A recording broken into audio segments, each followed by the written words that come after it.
Good evening, a warm welcome to State of Business RTV's Prime Time News Bulletin. You're with me, Rukshi Panditaratna. Let's take a look at the headlines first. Indian High Commission celebrates Indian Technical and Economic Cooperation Day and International Student Day in Colombo. Haley's Agriculture Holdings launches biowax products. And today on Top Stories, the Indian High Commission in Colombo organized a joint celebration of the Indian Technical and Economic Cooperation Day and International Students' Day under the patronage of Minister Nimal Siripala de Silva last evening. The bond that exists between Sri Lanka and India from time immemorial, always we should keep these bonds alive, which will be mutual benefit to both countries. Our civil service, our public service will have to look at Indian public service and the civil service and interact more with them, share more ideas and experience with them, and be a true model of public service like in India. Would be very strong in public administration, which is very much lacking in our country. With the help of Canadian funding, the Industrial Technology Institute of Sri Lanka has developed 2 new products based on nanotechnology to avoid moisture loss in fruits and to prevent rot from post-harvest diseases. The product was launched last evening and will be commercially produced by Haley's Agriculture Holdings Limited. The development of this product to minimize the post-harvest loss and maintain the quality of fruits and vegetables, applying the nanotechnology.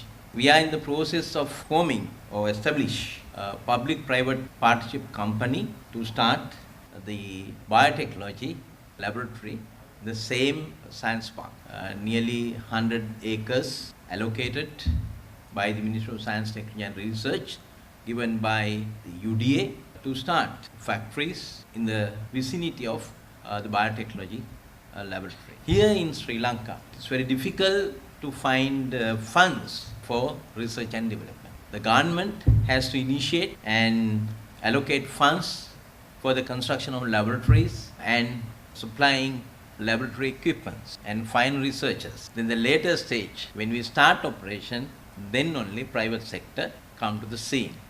Addressing the media during the event, Canadian High Commissioner to Sri Lanka, David McKinnon, noted that Canada had also funded another project under an agro-economic development plan to ensure food safety in Sri Lanka.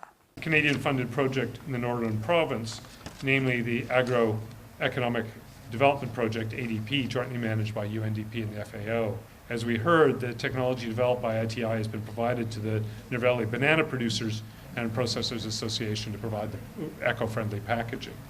And I think that's another great element of this. So in addition to the employment opportunities created and increased income generation for people in the north and throughout Sri Lanka, the research project also contributes to a cleaner environment and improved safety. Let's take a look at more news after this break.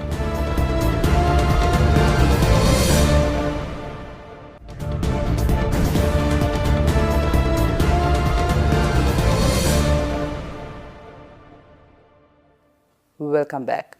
Addressing an event in Colombo earlier this week, Governor of the Central Bank, Dr. Indrajit Kumaraswamy, noted that the country's overall growth rate is disappointing, while emphasizing the importance of having a growth framework driven by exports. Speaking further, the Governor also made the following statements. Without political stability. So the restoration of political stability is of paramount importance. It is particularly important at this juncture because I think, and I hope I'm not being overly optimistic, I think we were beginning to see some progress in a positive direction, both in terms of strengthening the macroeconomic fundamentals of the country, as well as putting in place a framework that would give us sustained growth. Why do I say that? If you look at the key macro indicators which reflect stability in an economy, if you look at inflation, we are down to 4.5% as far as headline inflation is concerned. We had a blip in the last quarter of 2017, but that was entirely due to supply disruptions. Those have been handled. And core inflation right through has been within our target 4 to 6%, and now headline inflation is back there. So there was an improvement in the quantity and quality of our reserves. So these broad indicators of macroeconomic stability were moving in the right direction. As far as the growth framework of the country is concerned, the overall growth rate is disappointing. But the underlying fundamentals in terms of the growth framework seem to be improving. That is reflected in the fact that we had a record year for exports last year from a very low base. It's nothing to write home about. I must be very frank about that. Our exports are still far, far too low, but it was a record year. The same applies to FDI. The same applies to flows into the Colombo Stock Exchange. So these are still, the levels, overall levels are still too low. So both in terms of macroeconomic fundamentals and in terms of framework, which provides us the prospect of sustained growth, we were going in the right direction. Let's take a look at a few more stories in brief. Hutch Sri Lanka launched the 2018 edition of the Sri Lanka Super Series in collaboration with the Sri Lanka Association of Racing Drivers and Riders under the patronage of Sports Minister Dayasiri Jayasekara in Colombo recently. The 10 racing events of the Hutch Sri Lanka Super Series 2018 will include the circuit meets around the island, while the season will end in November with the awards ceremony. For the first time in Sri Lanka, 2 Rookie Cup events for cars and bikes will also be introduced. Across the 10 main events, Sri Lanka's finest driver and rider will be crowned as champion driver and champion rider. NDB has recently launched a special banking service for the small and medium enterprise sectors of the country. This service includes deposits, investments, and providing loans for the SME sector.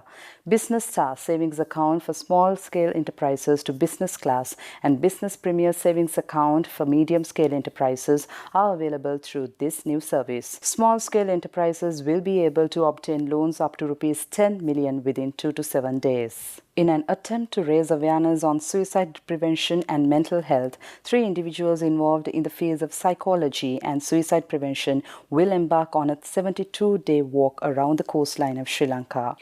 Footsteps to Freedom was curated by counseling psychologist Nivendra Uduman in 2016. This year, he is joining hands with colleagues for a second journey around Sri Lanka.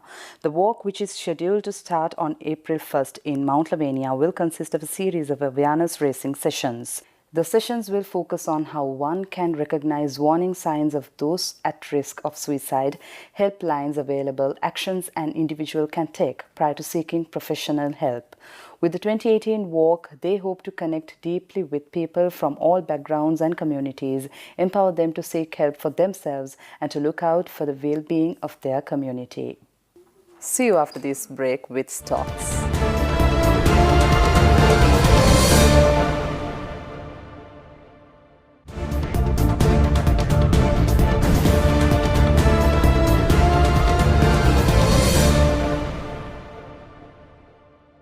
Welcome back. Trading at Colombo Stock Exchange ended on a negative note today. The all-share price index dropped 7.76 points to close at 6,443.75, and the S&P SL 20 dropped 1.35 points to close at 3,623.64. The turnover was 953.9 million rupees and 42.7 million shares were traded. Let's take a look at today's Forex rates.